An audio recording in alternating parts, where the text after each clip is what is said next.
Welcome once again to Henry's Impact International Academy, and today we are going to be treating the fungi cell structure. In our previous lectures, in the previous playlist, the playlist before this playlist that was uploaded, we already discussed the classification of fungi. We looked at their structure basically, but we haven't discussed the cellular in-depth concepts of the fungi cell, and that's what we're going to be doing in this playlist. If you've not watched that playlist, do so to do that before getting into this video, so that you can get the prerequisite knowledge needed. Good. Now, we're not going to be discussing the meaning of fungi now. We have that already in that lecture. So we're going to go straight to want to expatiate first on the cell wall, of a fungi. So basically, the cell wall of a fungi is made up of three major components. So it's made up of three major components. And these three major components have different functions they perform within the cell of a fungi. And what are these components? We have the chitin, which some people pronounce as chitin, and we also have glucan, as well as mannoprotein. So these are three major components that you find within the cell wall of fungi.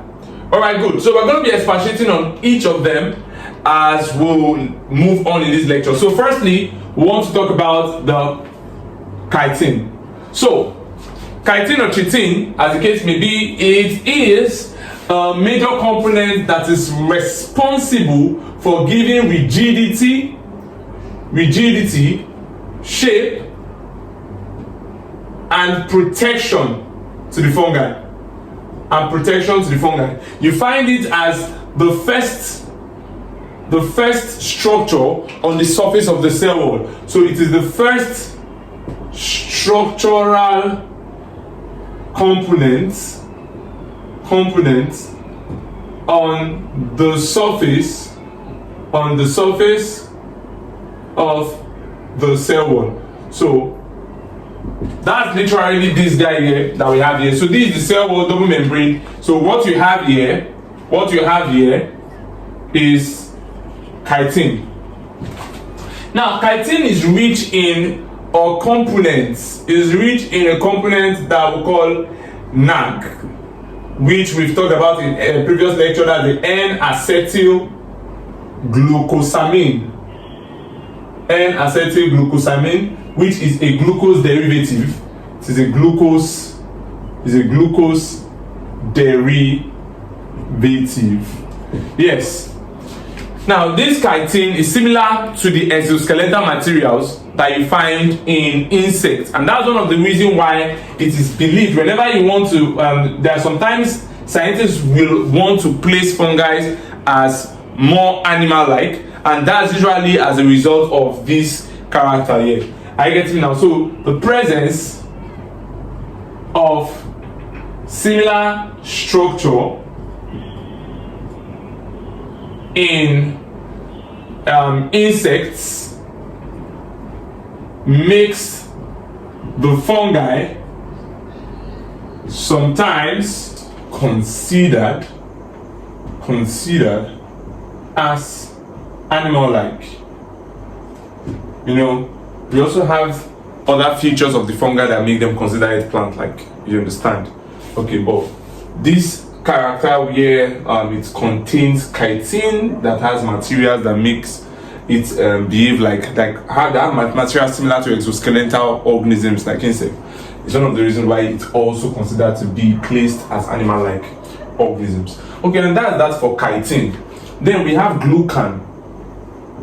This glucan here are of two major types. We have the glucan alpha, or you can say the alpha glucan, and we also have the beta glucan. Yeah. So the differentiating feature between these two is in their structure, their structural conformation, but we're not looking into that as JUPEB candidates. All you want to know is that these glucans generally, they basically help in the reinforcement of the cell. They help in reinforcement. They help to reinforce the cell. So when we say they reinforce the cell, that means they actually give rigidity and support as well. They are giving that rigidity, and support to the cell. One other thing again that they do is that they help or are responsible for the elastic nature of the fungi cell wall. So we say it enhance, we can call it, we say it enhance elasticity of cell wall. So you can see there, so the cell wall of fungi are elastic due to the presence of this glycan. And we have this glycan in our diagram here. That's what we have in this region. So these things here are glycans. I say glucans. You get that now? So we have these glucans which are here. So whenever there is a compression from the uppermost region there, these things here can compress. That's the elasticity nature. Are you there now? And when that happens, it contributes to the toughness of that cell. So that's that for that. Then at the outermost surface here, we have these people that we call mannoproteins.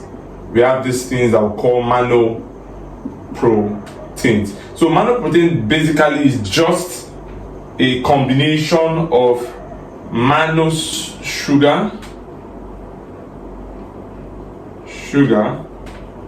attached to a protein. That's what you see in this complex here. These red stuffs here are representing the proteins, and the Greek one here are representing the mannose sugar. And what are these guys doing? That's the mannoprotein. So what is the function of the mannoprotein? So basically, the mannoprotein is responsible for adhesion of cell wall. Yeah. So bringing the components of the cell wall closer to themselves. That's adhesion of the cell wall, and that usually controls porosity, because when they are loosely adhered, they become porous, and when they are very much adhered, they become less porous. So we will put it there that the mannoprotein also contribute or regulates. Can I use the word? It regulates cell wall porosity. So it regulates how materials can go in or out of the cell. One more thing again that they do is that they also enhance pathogenicity. All right, good. So that's basically that for the cell wall component of the fungi. Now, when you look at their cytoplasm, the cytoplasm of fungi is eukaryotic, right? So let's just note that down, not like bacteria. So the cytoplasm is similar to that. It's just similar to the typical eukaryotic, unlike that of the bacteria that's prokaryotic. So what do we mean? The organelles that you find suspended in the cytoplasm are eukaryotic kind of organelles. That means they are what? Membrane-bound organelles, and also they have the non-membrane-bound organelles. Unlike prokaryotes only have the non-membrane-bound organelles. They don't have membrane-bound organelles. And when we say non-membrane-bound or membrane-bound organelles, what are the membrane-bound organelles? You can use LGM pen to remember it, where L is lysosome, G is Golgi, M is mitochondria. All these guys here are the guys that have membrane. So any organelle you see me writing here, they have membrane. You find them in eukaryotes. You don't find them in prokaryotes, because prokaryotes do not have membrane-bound organelles. So you have peroxisome, you have endoplasmic reticulum, and you have nucleus. You can see, so when you're defining prokaryote, you're just saying, oh, they are organisms that lack true nucleus. You're just mentioning one of the organelles that you don't have. So the best way of defining prokaryotes is they are organisms that lack definite nucleus and also lack membrane-bound organelles. So what am I trying to say now? In fungi, you have both lysosome, you have endoplasmic reticulum, you have nucleus, you have Golgi, you have mitochondria, you have all these things. You get what I'm trying to say now? So good. Then I want to emphasize on one thing in one organelle that is non-membrane bound, which is ribosomes. So the ribosome in fungi is referred to as the ATS ribosome, where this S here is called Silverberg, and it's a representation of the size of that ribosome, functional size of the ribosome. Then that of bacteria is 70S. So you just have to keep that in mind. We have the ATS and the 70S ribosome. So the 70S is a prokaryotic bacteria, which is not what we're doing now. But for fungi, we use the ATS because they are eukaryotic. So with this, we've come to the end of this lecture. To get more ideas and more knowledge on fungi, you can visit our previous lecture already on fungi. This aspect was only talking about the cell makeup of the fungi. Alright, stay well, and do not forget to subscribe to our channel, and also click on the notification bell below so that when we drop more content like this, you can actually be notified. Alright.